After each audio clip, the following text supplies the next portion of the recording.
చాలా మంచి విషయం అండి. తల్లి, కొడుకు ఇద్దరు చిరునవ్వుతో ఉన్న ఒక ఫోటో తీసి కొడుకంచి తల్లికి చెప్తాడంట, అడుగుతాడంట, అమ్మ ఈ చిరునవ్వు బాగుందా, కాకపోతే నీ చిరునవ్వు బాగుందా, ఫోటోలో నా చిరునవ్వు బాగుందా అని.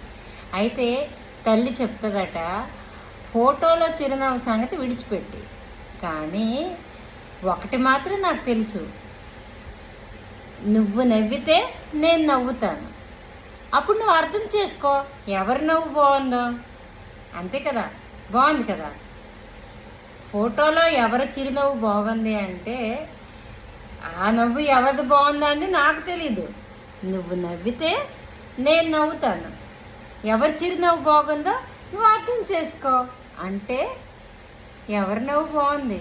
మీకు అర్థమైందా? నాకైతే అర్థమైంది.